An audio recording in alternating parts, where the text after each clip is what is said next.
हरे कृष्णा कृष्ण कृष्ण हरे हरे, हरे राम राम राम हरे हरे। मित्रों, जैसे कि आप श्रीमद् भागवत गीता यथास्वरूप प्रतिदिन सुनते अथवा देखते हैं, उसी को आज हम कंटिन्यू करते हैं।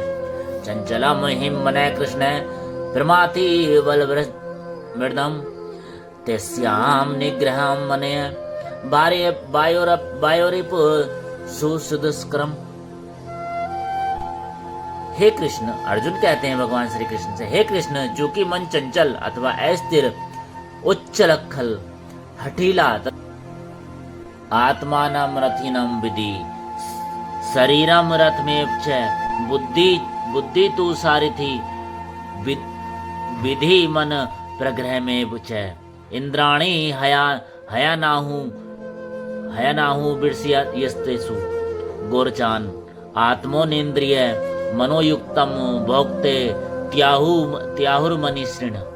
प्रत्येक व्यक्ति इस भौतिक शरीर रूपी रथ का पर आरूढ़ है और बुद्धि इसका सारथी, मन लगाम है तथा इंद्रिय घोड़े हैं। इस प्रकार मन तथा इंद्रियों की संगति से यह आत्मा सुख या दुख का भोगता है। ऐसे बड़े बड़े चिंतकों का कहना है कि यद्यपि बुद्धि को मन का नियंत्रण करना चाहिए, किंतु मन इतना प्रबल तथा हठी है कि इसे अपनी बुद्धि से भी जीत पाना कठिन हो जाता है। जिस प्रकार की इच्छा से अच्छी दवा द्वारा कभी कभी रोग बस में नहीं हो पाता, ऐसे प्रबल मन को योग अभ्यास द्वारा बस में किया जा सकता है।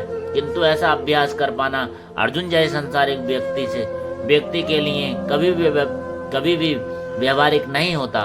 तो फिर आधुनिक मनुष्य के संबंध में क्या कहा जाए।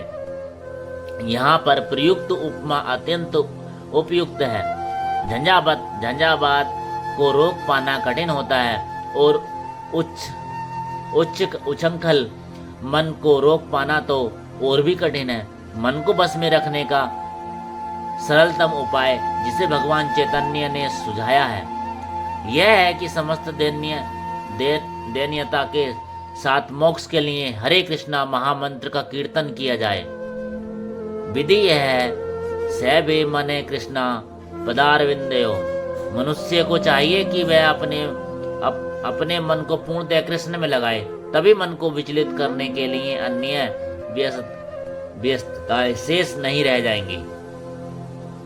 असंशयम महाबाहो मनो दुर्निग्रहम चलम अभ्यासेन तु कुंते वैराग्येण च गृहत। अर्थात भगवान श्री कृष्ण ने कहा, हे महाबाहु कुंती पुत्र, निसंदेह चंचल मन को बस में करना अत्यंत कठिन है, किंतु उपयुक्त अभ्यास द्वारा तथा विरक्त द्वारा ऐसा संभव है। अर्जुन द्वारा व्यक्त इस हठीले मन को बस में करने की कठिनाई को भगवान स्वीकारते हैं, किंतु साथ ही वे सुझाते हैं कि अभ्यास तथा वैराग्य द्वारा यह संभव है। यह अभ्यास क्या है? वर्तमान युग में तीर्थवास, परमात्मा का ध्यान,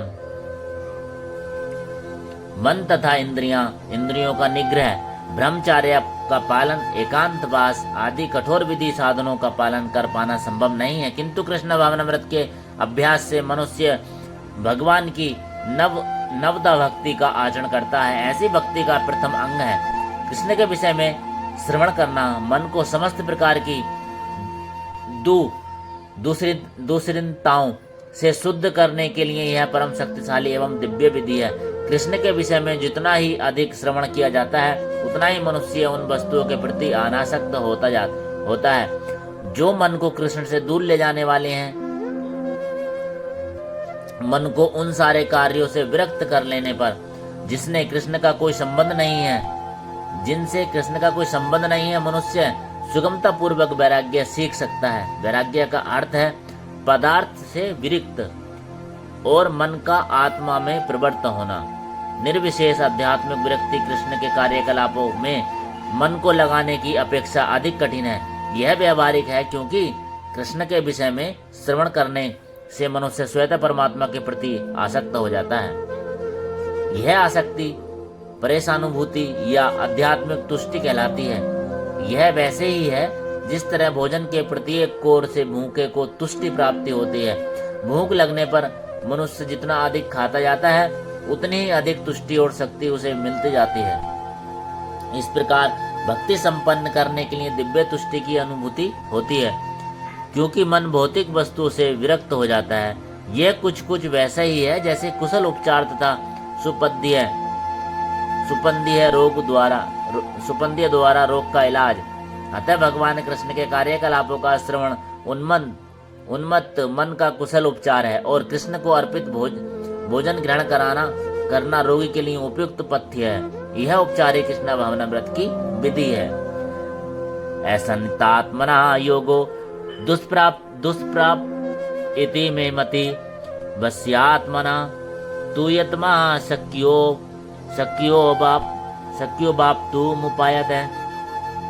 अर्थात जिसका मन उछंखल है उसके लिए आत्म साक्षात्कार कठिन कार्य होता है, किंतु जिसका मन संयमित है और जो समुचित उपाय करता है उसकी सफलता ध्रुव है। ऐसा मेरा मत है। अर्थात भगवान घोषणा करते हैं कि जो व्यक्ति अपने मन को भौतिक व्यापारों से विलग करने का समुचित उपचार नहीं करता उसे आत्म साक्षात्कार में शायद ही सफलता प्राप्त हो सके। भौतिक भोग में मन लगाकर योग का अभ्यास करना मानो अग्नि में जल डालकर उसे प्रज्वलित करने का प्रयास करना हो। मन का विग्रह किए बिना योगाभ्यास समय का अपव्यय है। योग का ऐसा प्रदर्शन भले ही भौतिक दृष्टि में लाभप्रद हो, किंतु जहाँ तक आत्म साक्षात्कार का प्रश्न है यह सब व्यर्थ है। अतः मनुष्य को चाहिए कि भगवान की दिव्य प्रेम भक्ति में निरंतर मन को लगाकर उसे बस में करे।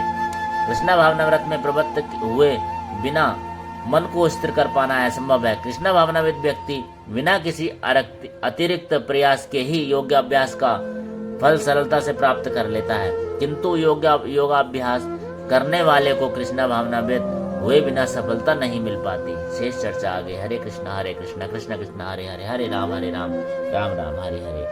हे भगवान कृष्ण, मैं आपसे प्रार्थना करता हूँ कि जो श्लोक पढ़ने में त्रुटि हो जाती है उसके लिए क्षमा करना। हे कृष्ण कृष्ण कृष्ण हरे हरे, हरे राम राम राम हरे हरे।